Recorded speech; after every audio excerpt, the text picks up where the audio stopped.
अशुभ, धन का हो जाता है नाश। माँ लक्ष्मी ऐसे घर का कर देती है त्याग। साथ ही आज के इस वीडियो में हम बताएंगे उन विशेष चीजों के बारे में जिनका पूजा घर में होना होता है बेहद आवश्यक। दोस्तों, अगर आप घर में सुख समृद्धि और धन की कामना करते हैं तो ये 3 चीजें पूजा घर में होनी ही चाहिए। स्वयं भगवान कृष्ण ने इनके बारे में बताया है, तो पूरी जानकारी के लिए इस वीडियो को अंत तक जरूर देखें और सच्ची श्रद्धा से कमेंट्स में लिखें हर हर महादेव, जय श्री कृष्ण। दोस्तों, प्रत्येक मनुष्य अपने घर में एक छोटा सा पूजा घर अथवा मंदिर अवश्य बनाता है, जिसके अंदर वो अपने सभी प्रिय देवी देवता और उनसे जुड़ी महत्वपूर्ण चीजें श्रद्धा भाव के साथ रखता है। लोग अपने मंदिरों में देवी देवताओं की तस्वीरें, पूजा पाठ का सामान आदि चीजों को भी रख देते हैं, परंतु हमारे शास्त्रों के अनुसार मंदिर के अंदर कुछ चीजें रखना जितना फलदायक होता है, उतना ही कुछ चीजों का रखना अमंगल और अशुभ होता है। ये कुछ वस्तुएं ऐसी हैं जिनसे घर में नकारात्मकता बनी रहती है और लड़ाई झगड़े, क्लेश, कलह और नुकसान ही नुकसान होता है। आज हम जानेंगे ऐसी ही अशुभ चीजों के बारे में जिन्हें कई लोग जाने अनजाने में घर के मंदिर में रख देते हैं। अगर आपके भी मंदिर में ऐसी चीजें रखी हुई हैं, तो उन्हें तुरंत वहां से हटाकर किसी दूसरे स्थान पर रख दें। इन्हें पूजा घर में भूल से भी ना रखें। लोग ऐसा इसलिए करते हैं क्योंकि उन्हें लगता है कि ये चीजें धार्मिक है और इनकी भी पूजा की जानी चाहिए। भगवान कृष्ण कहते हैं कि कलयुग में मनुष्य कुछ अशुद्ध चीजों को धार्मिक मानकर उनकी पूजा करेगा, जिन्हें शास्त्रों में वर्जित माना गया है। भगवान कृष्ण ने इसकी भविष्यवाणी पहले ही की हुई थी कि कलयुग में मनुष्य अधार्मिक और अशुभ चीजों की भी पूजा करेगा। तो चलिए जान लेते हैं हमें हमारे पूजा घर में कौन सी चीजें रखनी चाहिए और कौन सी नहीं। लेकिन दोस्तों, उससे पहले आपसे रिक्वेस्ट करते हैं कि वीडियो को लाइक जरूर करिएगा, दोस्तों को शेयर कर दीजिएगा और अगर आपने अभी तक चैनल को सब्सक्राइब नहीं किया है तो चैनल को सब्सक्राइब करके बेल आइकन जरूर दबाइएगा। दोस्तों, सबसे पहले दीपक और धूप दान के बारे में जान लें। दोस्तों, भारत की परंपरा मिट्टी से जुड़ी हुई है, इसलिए मंदिर में पारंपरिक मिट्टी का दीपक अवश्य होना चाहिए। अगर आप मिट्टी का दीपक नहीं रख सकते हैं तो धातु के दीपक का उपयोग करें। अगर भगवान में आपकी आस्था ज्यादा हो तो आप उपले पर गुड़ और घी रखकर उसका धूप भी दे सकते हैं। ऐसा करने से घर में सुख शांति बनी रहती है। दूसरी चीज है स्वास्तिक। घर के मंदिर में स्वास्तिक अवश्य होना चाहिए। आप इसे रोली से बना सकते हैं। स्वास्तिक आपके घर की शक्ति, सौभाग्य, समृद्धि और शुभता का प्रतीक माना जाता है। यही मुख्य कारण है कि कोई भी शुभ कार्य करने से पहले स्वास्तिक का चिन्ह अवश्य बनाया जाता है। तीसरी चीज है कलश। भगवान कृष्ण कहते हैं कलश सुख और समृद्धि का प्रतीक है। अपने मंदिर में रोली कुमकुम से स्वास्तिक बनाकर उस पर मंगल कलश अवश्य रखें। ऐसा करने से घर में सदैव समृद्धि बनी रहती है और ऐश्वर्य की प्राप्ति होती है। चौथी चीज है शंख। बहुत ही कम लोग जानते हैं कि शंख की उत्पत्ति समुद्र मंथन के 14 रत्नों के साथ हुई थी। इसी कारण माँ लक्ष्मी को ये अत्यंत प्रिय है। शंख की ध्वनि से सकारात्मक ऊर्जा का संचार होता है, इसलिए मंदिर में शंख अवश्य होना चाहिए। शंख की उपस्थिति से माँ लक्ष्मी प्रसन्न होती हैं और घर में कभी भी धन की कमी महसूस नहीं होती। पांचवी चीज है घंटी। मंदिर में आपने घंटी अवश्य देखी होगी। घंटी को बहुत ही शुभकारक माना जाता है। जिस घर के मंदिर में घंटी की आवाज होती है, वहाँ का वातावरण शुद्ध और पवित्र बनता है।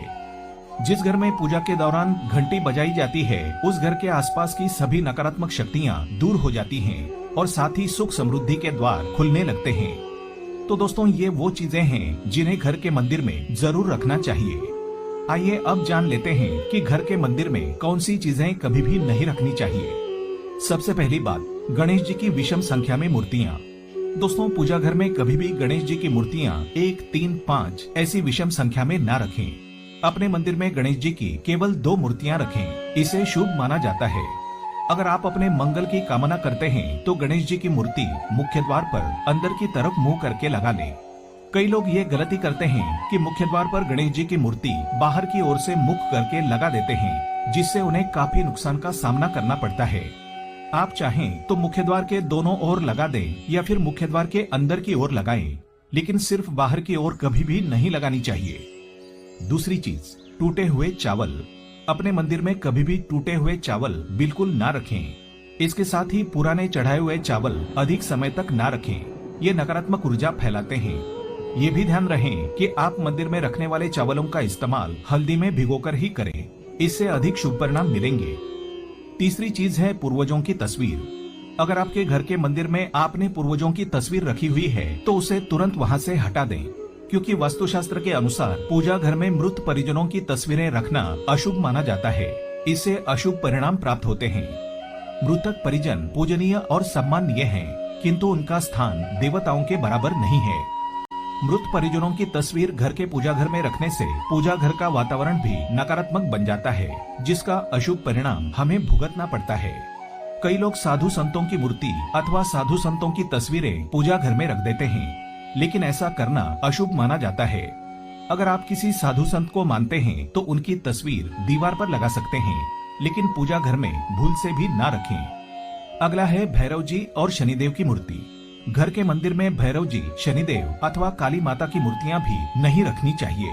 इसी के साथ ही माता लक्ष्मी की खड़ी हुई मूर्ति की पूजा नहीं करनी चाहिए।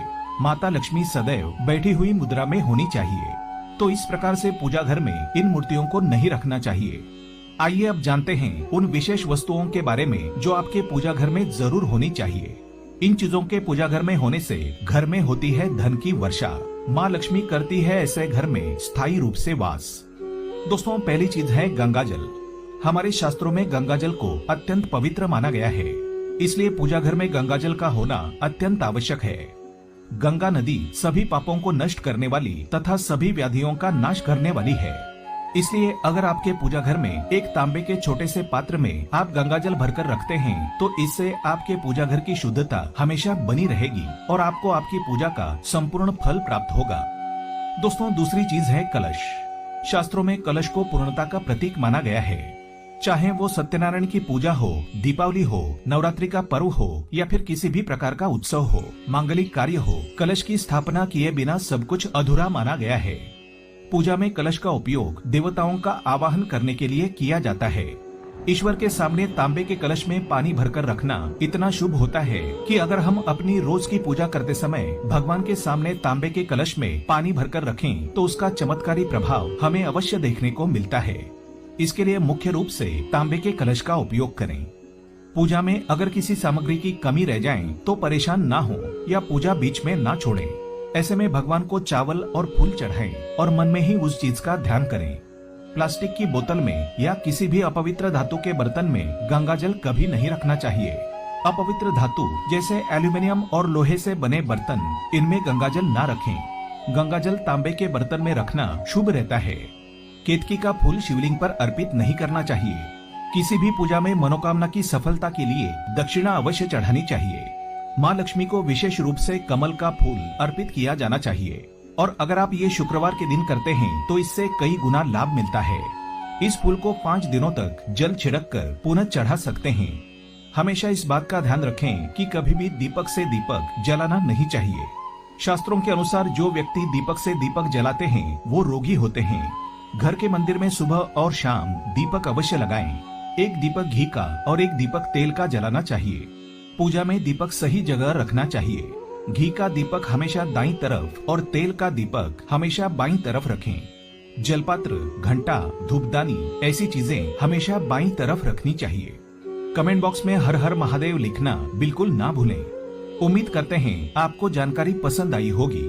ऐसे ही धार्मिक जानकारी दिलाने वाले वीडियो देखने के लिए चैनल को सब्सक्राइब करें, बेल आइकन को प्रेस करें। धन्यवाद।